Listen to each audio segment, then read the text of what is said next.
Mashindano yametupa mwanga kidogo kwa sababu tuko kwenye project ya kujenga timu yetu. Kila mtu anafahamu miaka kadhaa iliyopita Yanga Princess ilikuwa kwenye kiwango bora, lakini this time tumekuja kutengeneza timu tangu msimu uliomalizika. Kwa hiyo tunaendelea na project yetu kuhakikisha kwamba tunafikia malengo yetu. Nafikiri kila mtu alitamani tuchukue ile ngao, lakini kwa bahati mbaya tukaweza kuchukua. Kwa hiyo hatuwezi kukata tamaa, lakini tunaendelea pale ambapo tumeishia. Tunapeka nguvu ili kwa ajili ya kufanya vizuri.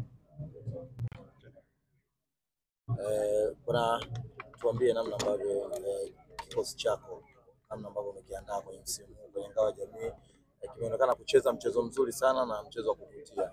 Watu wengi wanaona sasa hivi wamewapa asilimia kubwa ya kuchukua ubingwa. Namna ambavyo mmefanya kwenye ngao ya jamii licha ya kuwa nafasi ya 3, unaiona timu yako kwenye maneno ya watu namna ambavyo wanaiona kwamba ni timu ya kuchukua ubingwa? Sisi kama timu tunaona kwamba maendeleo yake ni mazuri, lakini hatuwezi kuwa bingwa tu kwa sababu ya mitazamo ya watu. Tunapaswa kujipanga na kufanya kazi kwenye kiwanja cha mazoezi, kuhakikisha kwamba kile ambacho watu wanazungumza au wanatamani kitokee kinaweza kwenda kutokea kwenye ligi, kwa maana kuandaa vizuri kwenye kila eneo, kuhakikisha kwamba tunapunguza makosa kiwanjani ili tuweze kwenda kutimiza malengo yetu, na tuombee pia wachezaji wetu wa salama wote kwa ajili ya kupambania nembo ya klabu. Ndio. Unamzungumziaje bwana rais, bosi wako, rais wa klabu ya Young Africans, lakini pia sasa hivi tunaona amepata nafasi ya ujumbe ndani ya FIFA kule katika kamati za mashindano ya timu za wanaume. Kitu gani ambacho unaweza kumwambia? Amepata nafasi kubwa kwenye shirikisho la mpira barani duniani kote, FIFA. Acha kwanza nimpongeze kwa sababu anatoa mwanga kwa vijana wengine ambao wako kwenye tasnia hii ya mpira, kuhakikisha kwamba yeye anakuwa kama kioo, na tunafahamu kwamba amekuwa ni kiongozi wa Yanga kwa muda mrefu kidogo. Ameendelea kufanya vizuri, kujaribu kama ambavyo watu wengine wanafanya. Kwa hiyo kwanza tumpongeze kwa hicho ambacho wamekipata. Nafikiri ana uwezo wa kufika mbali zaidi kwa sababu ni mtu ambaye anaonekana anajua football vizuri, bado ni kijana, umri unamruhusu. Kwa hiyo mimi nimtakie kila laheri na tunaamini atafika mbali zaidi kwa hiki ambacho amekipata. Pengine baada ya miaka michache ijayo tutasikia anaweza kuwa na cheo kingine, kwa sababu ni mtu pia ambaye anajitambua, mtu ambaye anaweza kuzungumza mbele za watu, anaweza kujielezea na akafanya kitu ambacho watu wengi anaweza kuona kama ni kigumu. Kwa hiyo sina shaka na utendaji wake, naamini bado anaweza na nafasi hivyo. Tumuombe heri, awe na afya njema, nafikiri anaweza kufanya makubwa zaidi.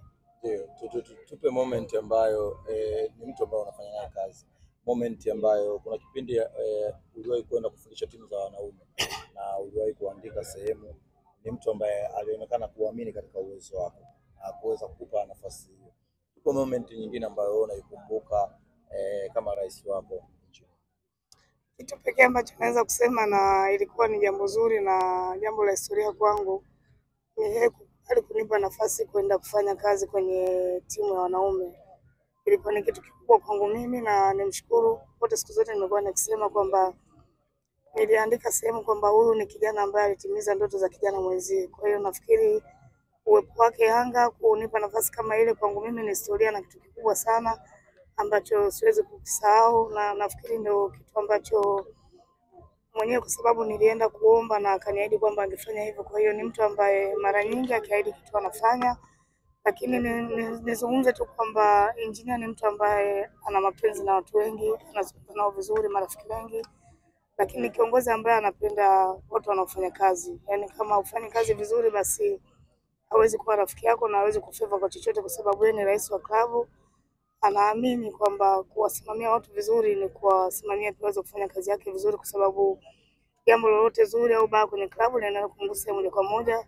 Kwa hiyo yeye anazungumza na sisi kama vijana wenzake, kama wafanyakazi wake, lakini kwenye swala la kazi anakuwa ni mtu ambaye yuko tofauti sana na hawezi kuwa anaweza kukufeva kama hawezi kufanya kazi yake vizuri. Kwa hiyo ni kiongozi ambaye anatupa moyo, anatupush kuhakikisha kwamba tunaweza kupata mafanikio, kwa sababu mwisho wa siku yanamgusa moja kwa moja kama rais wa klabu. Edna Lema, Tanzania tunapataga bahati kwenye kila sekta. Tunazungumzia kuna mtu ambaye anakuwa anaweka alama kwa maana kufanya vitu vikubwa zaidi kwenye hiyo industry. Ukiangalia kwenye mpira kama kina Samata, kwenye muziki unaona kina Diamond. Unadhani kwenye mpira especially kwenye soka la wakina mama wanawake, unadhani wewe ni mwanamke au kocha mwanamke ambaye umeweka alama kubwa zaidi na kama ni kweli, ni nini ndoto yako sasa kutokea hapo? Mimi nafikiri inawezekana majibu ni ndio au hapana, lakini inategemea na mtazamo wa watu, kwa sababu mimi nimekuwa kwenye mpira wa wanawake muda mrefu, nimeanza kucheza, nimeongoza pia kwenye vilabu na sasa hivi ni kocha, nimedumu kwenye timu za wanaume na wanawake. Kwa hiyo kwangu mimi naona naweza kuwa kiongozi mzuri kwa wachezaji ambao wanachipukia au na watu wengine ambao wanatizama kama mfano kuhakikisha kwamba wanafikia ndoto zao, lakini kiasi kidogo ambacho nakiona nimekifanya na hisi nimefanikiwa kwa kiasi fulani, lakini bado sijafikia malengo yangu na naendelea kujipambania kuhakikisha kwamba nafika mbali zaidi ili kuwapa support wengine ambao wanatizama kama mfano ili na wao wasirudi nyuma. Kwa hiyo bado nahitaji muda wa kuendelea kufanya vizuri na kuendelea kujipambania kuhakikisha kwamba nafikia malengo. Asante sana.